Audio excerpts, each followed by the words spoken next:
It's the second deadliest hurricane to hit the mainland United States in 50 years. Hurricane Helene has left a trail of destruction that is still only being uncovered a week later.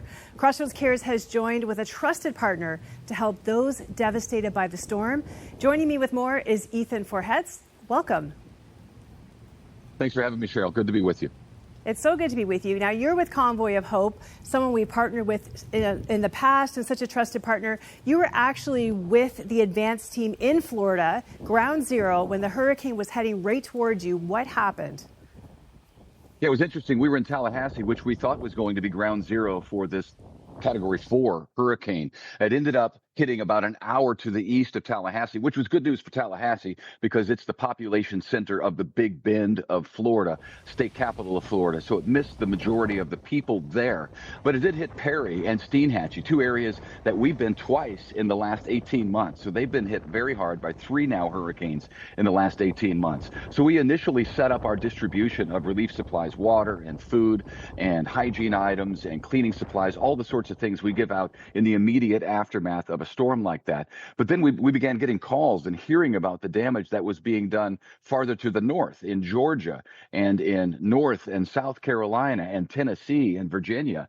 And we started sending supplies from our World Distribution Center in Missouri to those locations and dropping that supply off at churches. And then the need just kept growing, especially in North Carolina. And that's where we're seeing the extent of the damage now. That's where the majority of the damage happened, which is odd for a Category 4 storm to cause that much damage so far inland away from where it hit the coast. I think everybody was shocked by that, to hear what's happening in North Carolina. And you are actually in your World Distribution Center. I've been there. It is a gigantic warehouse. I don't know how many trucks you have in there, but that's the only truck left. Like literally you've sent every truck out.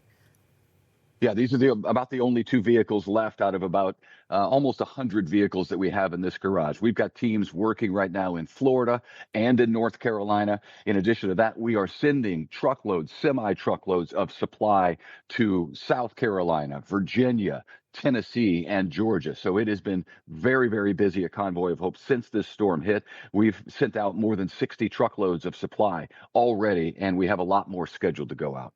800 miles of destruction. I can't even imagine how you're going to help everybody. Obviously, you're trying to respond to the most desperate right now. Now, in North Carolina, roads are out, power is out, cell signals are out. What is the challenge of responding in a situation like that?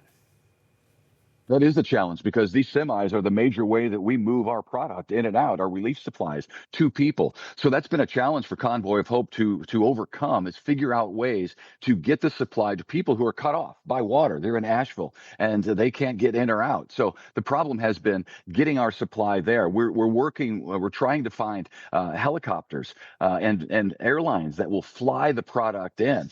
And that's something that doesn't happen in the United States very often. In fact, I can't remember it happening where we have to airlift our supply to a city in the United States. That's happened overseas before, but not here. So that's very striking. But what we're doing is we partner with churches mainly. They're our number one partner. And because there are several churches in every community across the country, really around the world, they become our eyes and ears. They become our volunteers whenever we need to distribute supplies. So we're taking these truckloads, getting them to churches in the area. Those churches are now breaking down the items into smaller, more portable ways of transportation and driving them on back roads to places that these big trucks can't get to get the supply to the people who so desperately at this point need it.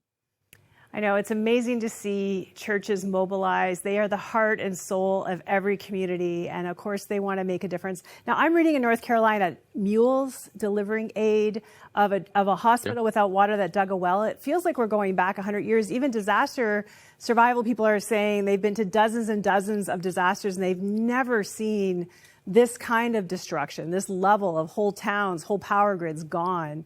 What do you see the recovery looking like in the weeks to come? Well, it's going to be a very long recovery. I mean, when you talk about rebuilding power grids and starting from scratch, that's a long process. A lot of these roads and bridges are gone.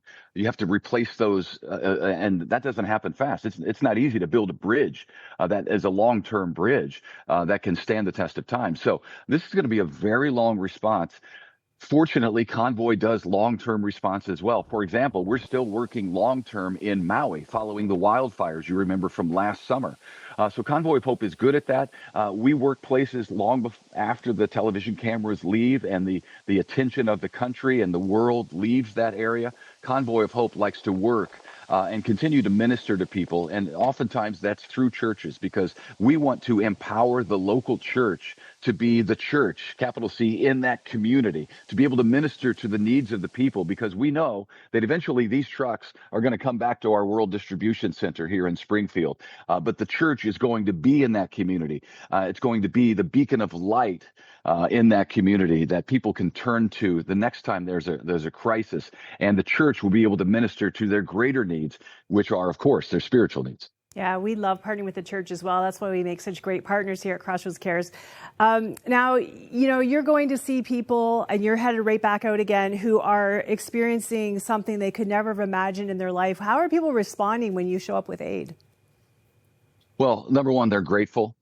But they're also, you can tell they're at wit's end. We had a lady come through our line in Perry, Florida, our first day of distribution. So that would have been on Saturday. I get my days mixed up. It's been a whirlwind. But she came through our distribution line. She lived on an island that was very close to where we were along the coast in Florida, and her home, storm surge wiped her out. Her home was still standing, but it was uninhabitable. So much water and damage and destruction. She was in tears, and our volunteer in the line got to speak with her, offer words of encouragement, because I've found personally that many times the people who go through the line, the thing that affects them the most is not the actual physical product. Yes, they need water and food and hygiene items, and they're grateful for that.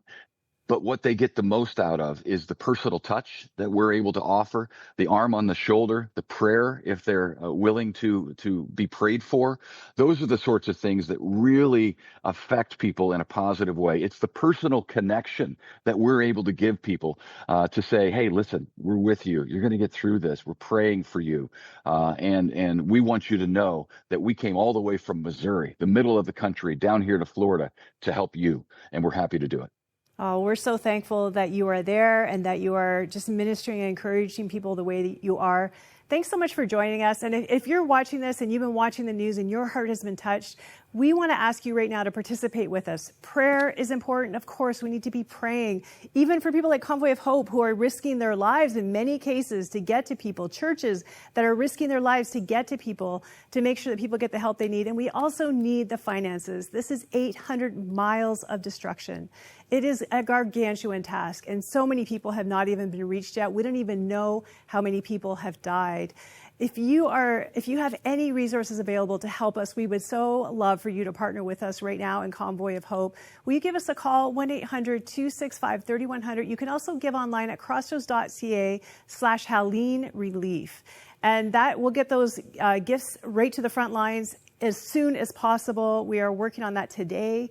So if you can help, we would so appreciate it. And thank you for your faithfulness to care for our neighbors as they're going through something that is really unprecedented in the history of the United States. Thank you so much. And thank you, Ethan, for taking a moment out of this work right now to join us and bring us this update.